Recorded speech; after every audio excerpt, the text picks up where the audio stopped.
Análisis de coyuntura. Sé que estaba usted esperando esto definitivamente. Esta semana ha sido una semana especial. Hemos conocido un informe, por supuesto, referido a los hechos que el país ha vivido en el último tiempo y que han sido tema de discusión política hasta antes de la presentación de ese informe. Hace también 2 semanas hemos conocido el fallo de la Corte Interamericana de Derechos Humanos ante una ante la solicitud de una opinión consultiva que establece que la reelección no es un derecho humano.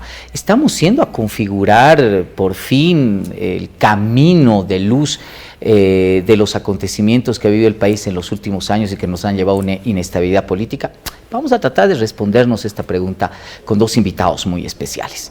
Tengo el gusto de presentarles al doctor Carlos Bort, abogado, analista político, muchas veces ha ocupado diferentes cargos, ha sido parte de la representación política en gestiones anteriores. Chali, gracias por estar en el programa. Gracias a vos, Marcelo, por la invitación.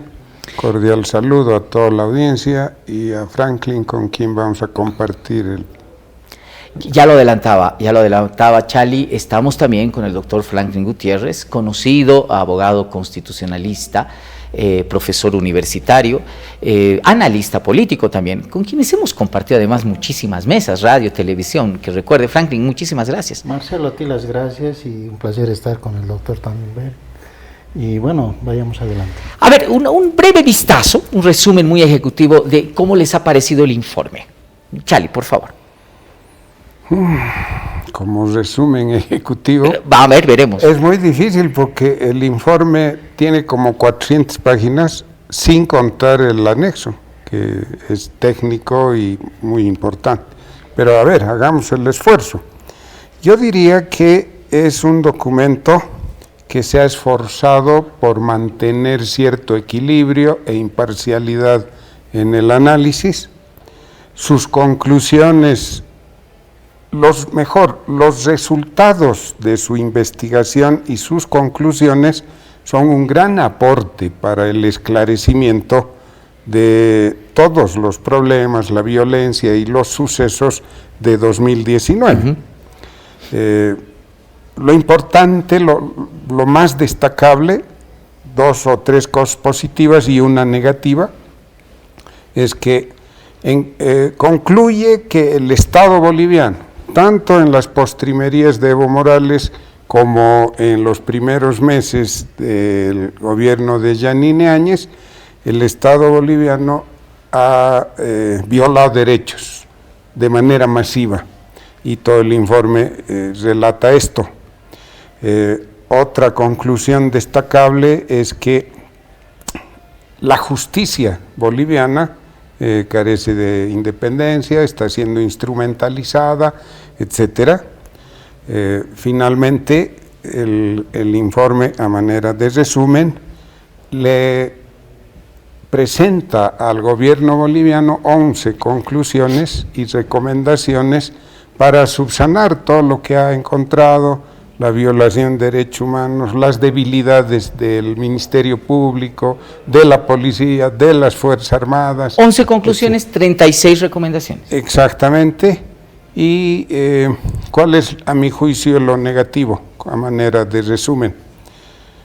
Se suele decir que es un equipo multidisciplinario el grupo. No lo es. Los 5 son especialistas en derechos humanos. Han sido apoyados por equipos multidisciplinarios, pero el grupo, el GIEI, los 5 son especialistas en derechos humanos, no es multidisciplinario. Esto ha generado, a mi juicio, un leve sesgo en el análisis y el informe, un sesgo fundamentalista desde la óptica de los derechos humanos, que a ratos les hace perder de vista en qué país están, cuál es el escenario, y les conduce a conclusiones que para el caso de Bolivia son discutibles. Esto como resumen, más adelante podemos entrar al detalle. Me parece genial. Franklin, tu impresión así rápida también del informe. Bueno, 8 capítulos, 6 meses de trabajo para una conclusión de 5 expertos. Y lo más importante es un aplazo tanto de civiles, funcionarios públicos, políticos, militares y policías con referencia a la materia de derechos humanos. Es una crítica fuerte para todos, es decir, que acá nadie se salva, ¿no? Salpica a todos, salpica a todos, y esto significa que este tema es transversal, y lo más importante es que ha identificado un lapso de tiempo, hechos concretos. Los militares se portaron mal, los policías también, decretos supremos inconstitucionales, ascenso a la presidencia de Áñez, primero ilegal, luego inconstitucional. Otro, no hay garantía en la justicia.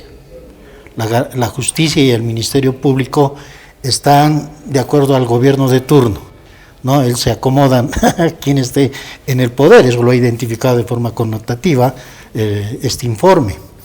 Y eso bueno, no es secreto a voces aquello, ¿no? Lo hemos vivido nosotros esos días, pero esa es la radiografía de la justicia.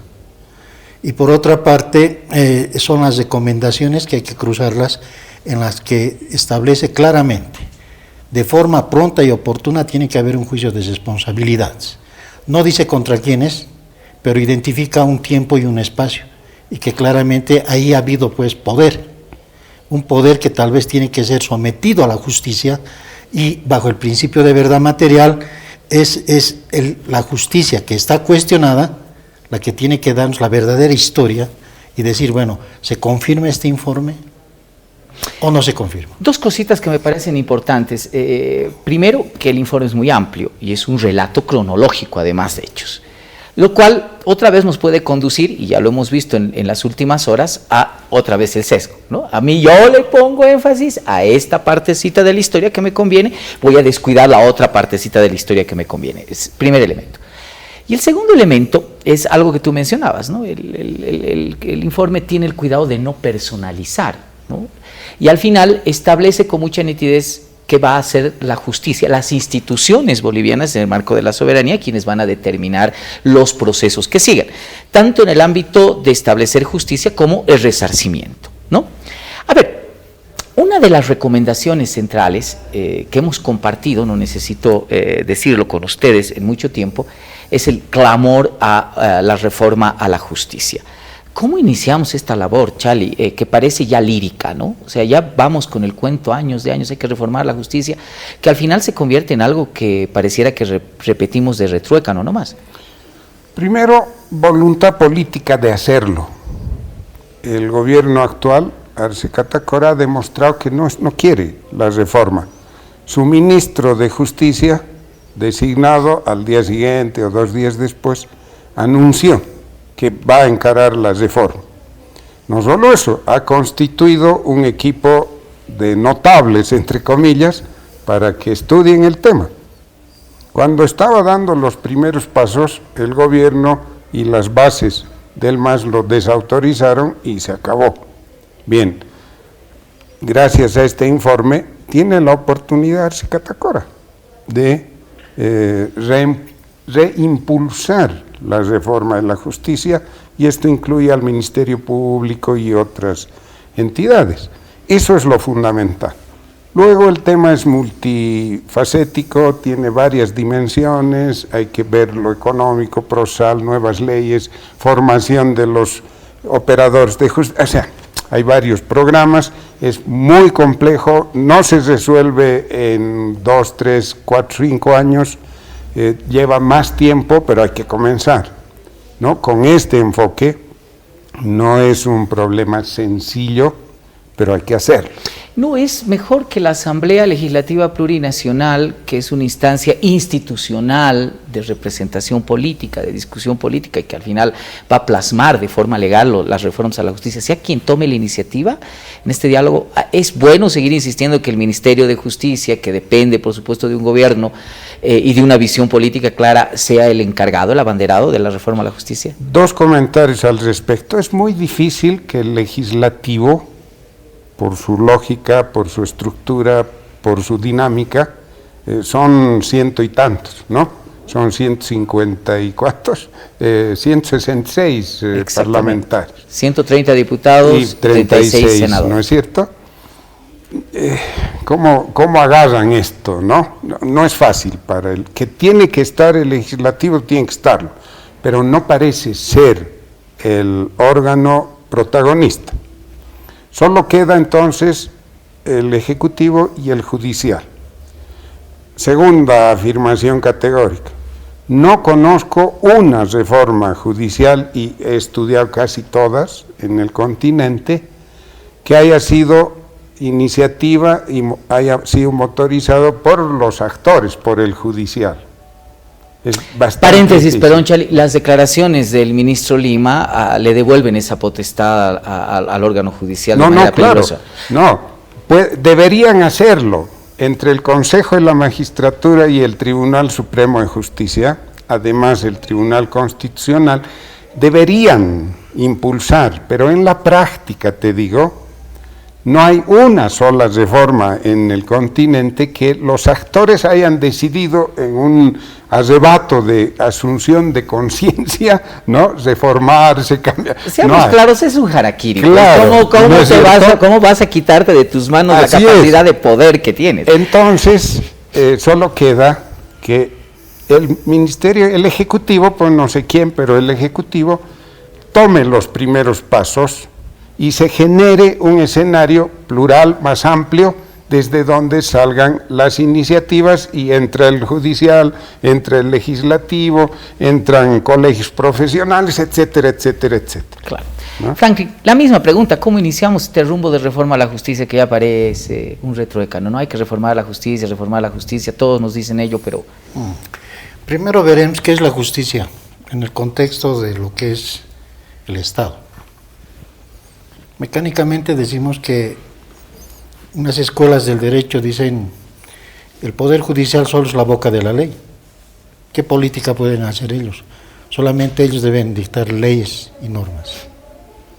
Es decir, que ellos se metan en querer decir, bueno, ¿cómo debemos elegir a un magistrado?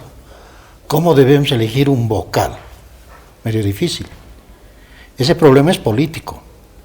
Aunque esa es una hipocresía, porque ¿quiénes eligen a los notarios? Los vocales. ¿Quiénes eligen a los jueces? Los vocales. Y el Consejo de la Magistratura no funciona. ¿No? Tienen ese poder ellos.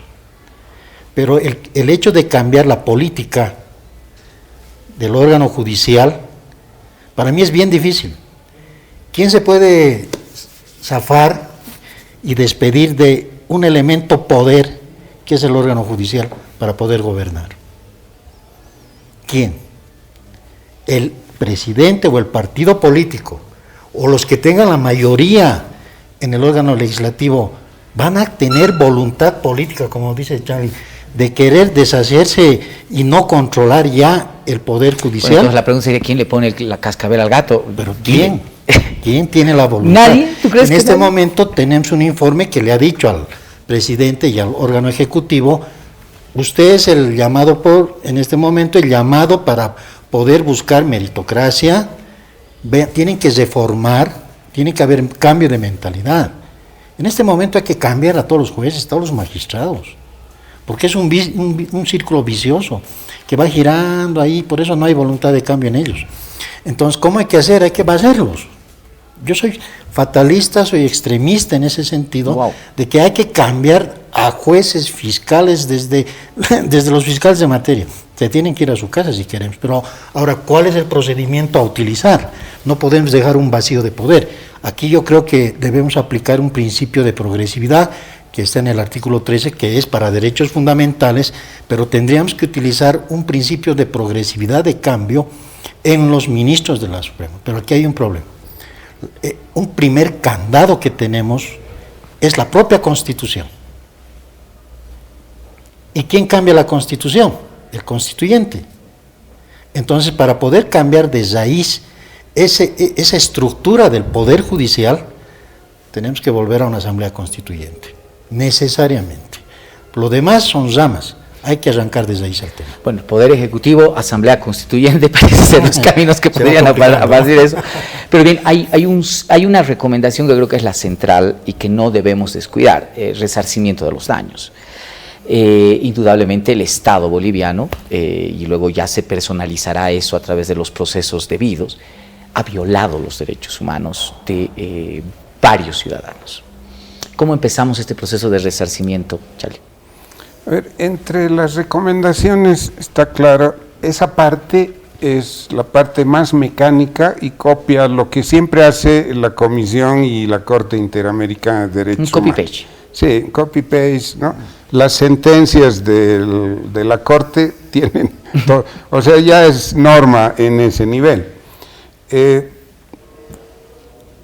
El órgano ejecutivo tiene que comenzar, ya lo ha dicho creo el presidente, tiene que hacer un inventario inicial de todas las víctimas, pero no solo de sus víctimas, entre comillas, ¿no? De todas las víctimas, como está redactado el informe, de uno y de otro lado, porque el conflicto era entre dos tendencias que se enfrentaron violentamente.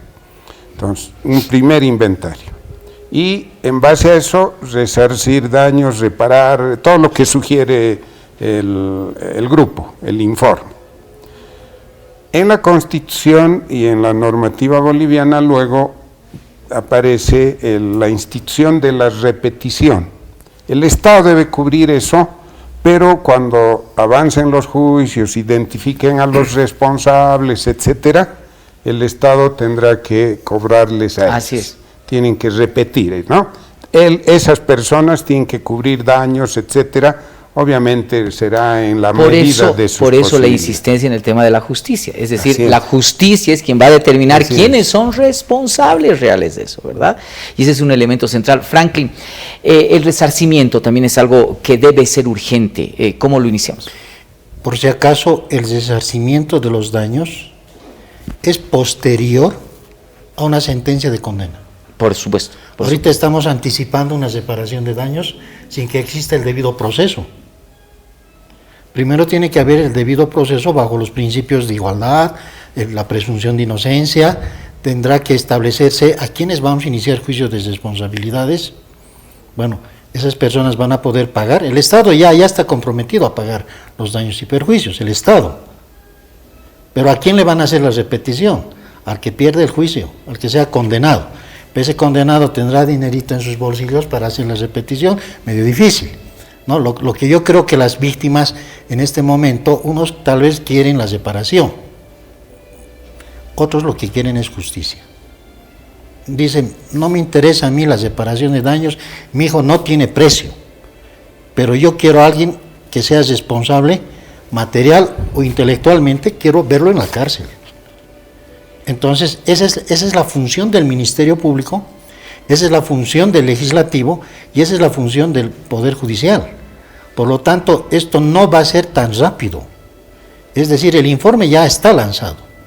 El procedimiento es lo que va a tardar y para ahí la voluntad política ya tiene que estar lanzada ya por parte del Ejecutivo. A ver, parece ineludible, Charlie, que el gobierno de Yanine Áñez tiene que ir a un juicio de responsabilidades por violación de derechos humanos. Eso parece ineludible, eso está clarísimo a mi criterio. Tienen que ir a un juicio de responsabilidades, además con agravantes muy serios. El informe dice masacre, ¿no? Masacre. La pregunta que todos se hacen en la esfera política es si solo el gobierno de Yanine Áñez debería ir a un juicio de responsabilidades por la violación de derechos humanos. A ver, el informe es claro en eso, ¿no? En base a análisis técnicos, aunque ligeramente con ese sesgo fundamentalista, les voy a leer un pasaje ahorita o dos para ver cómo está esto. Concluye que, como dije, el Estado y los gobiernos, postrimerías de Evo Morales y comienzos de Yanine Áñez, violaron derechos. Entonces, esos son los sujetos que deben ser sometidos a juicio de responsabilidades. Pero el informe dice también que no solo el Estado, también particulares han cometido violaciones masivas de derechos. Aquí habrá que discutir ¿quiénes de esos particulares deben formar parte del juicio bajo el principio de unidad de proceso? Quizás algunos aparte. Bueno, eso hay que analizar caso por caso. ¿Ya? Perdón. El debate ahora, el segundo comentario es político. Para abrir juicio de responsabilidades, no abrir, para autorizar el juicio de responsabilidades, en el Parlamento se necesitan 2 tercios. El MAS no tiene 2 tercios. Depende de los votos de Comunidad Ciudadana o de Creemos o de los dos. Bien, tienen que llegar a un acuerdo. Ya un diputado de Creemos ha dicho, estamos dispuestos a dar el voto para reunir los 2 tercios a condición de que sean procesados todos, no solo Yanine Áñez, ¿no? Es decir, también Evo Morales y su equipo. ¿Lo hará el presidente Arce Catacora? Ese es el desafío, ¿no? En todo caso lo hará el MAS, ¿no? Porque es una decisión política del partido. A ver, pareciera que la negociación política va en ese sentido, ¿no? Es decir, a ver, vamos a autorizar el juicio de responsabilidades a Áñez siempre y cuando le hablan el juicio de responsabilidades a Evo Morales. ¿Corresponde un juicio de responsabilidades a Evo Morales, Franklin? Pero en este caso hay que establecer bien. No hay que cambiar de norte el tema del informe. ¿Hasta qué punto el informe de esta comisión puede atesizar en el gobierno de Evo Morales? Este informe ya atesizado, ya es cantado el juicio contra Áñez. Lo que hay que encontrar es cómo atesiza este informe al juicio del gobierno de Evo Morales. ¿Y será indispensable este informe para el juicio de responsabilidades? Por supuesto que no es indispensable. Si algún ciudadano o un legislativo encuentra un elemento indiciario de que puede llevarlo a juicio de responsabilidades, lo va a encaminar y está en su libertad de encaminar ese juicio. Ahora, otra cosa es los candados que vayan a existir en el órgano legislativo y en los acuerdos políticos. Ahí ya los acuerdos políticos, desde ya, van a ser pues de intereses particulares de los caudillos de cada frente. Cierto. A ver, Chali decía algo que me parece importante y con esto cerramos el análisis de coyuntura. A ver, hay 2 vías, la justicia ordinaria, aquellos que no tienen caso de corte, por supuesto, y que el informe de alguna manera rosa los menciona, actores civiles que están allá afuera. Me estoy imaginando que, y además las voces de gobierno dicen son Camacho, Mesa, Fruto Quiroga, Samuel Doria Medina, que no tienen por qué tener caso de corte. Y por supuesto, el tema de la negociación va a ver en la Asamblea cómo se viabiliza la autorización del juicio de responsabilidades a Áñez, tratándolo de intercambiar por un juicio de responsabilidades también a Evo Morales. Así es. Estamos en foja cero, Chali, porque, a ver, ¿quién se va a hacer harakiri? ¿Tú crees que Creemos autorice juicio de responsabilidades y lo van a enjuiciar a Camacho? Por supuesto que no. Es un tema muy delicado. Pero en el informe claramente existen al menos 2 elementos que autorizan a incluir a Evo Morales y parte de su equipo en un eventual juicio de responsabilidad. ¿Cuáles son? El informe comienza destacando entre los antecedentes que ocasionan la espiral de violencia toda la manipulación de la reelección. Está en el informe como una de las causas de todo lo que ha sucedido. Segundo elemento, las muertes antes de la renuncia de Evo Morales. Y aquí va a aparecer un dato importante. Mira, no sé qué derivación va a tener. Los sucesos de Sacaba del 14 de noviembre se originan en una convocatoria a la marcha para ingresar a la plaza 14 de septiembre, emitida por Andrónico Rodríguez, el ahora presidente del Senado. O sea, ¿qué derivaciones puede tener ese informe, los hechos? Todo esto está en mesa. Todo esto se va a debatir. Es lo mismo que le preguntaba a Chali, es decir, Todos o nadie parece ser la consigna. ¿Habrá semejante desprendimiento político para decir, bueno, vámonos todos al juicio a los juicios ordinarios o al juicio de responsabilidades? Ya, ¿O no va nadie? Se van todos, pero depende de la habilidad y la estrategia de los abogados. Porque si Evo Morales se va a decir yo planteo una excepción de acción y los meto a la olla a los del Tribunal Constitucional. Otra de las posibilidades ¿No es que también está ahí. Bueno, el tema recién comienza o tal vez esté terminando. No sé. Estamos en un punto de inflexión que es importante. Chali, muchísimas gracias por estar en el programa. Gracias a vos, Marcel. Franklin, igual, un privilegio haberte tenido en el programa igual. Saludo cordial. A ustedes, amigos televidentes, muchísimas gracias por la atención. Siga con la programación de Televisión Universitaria. Buenas noches.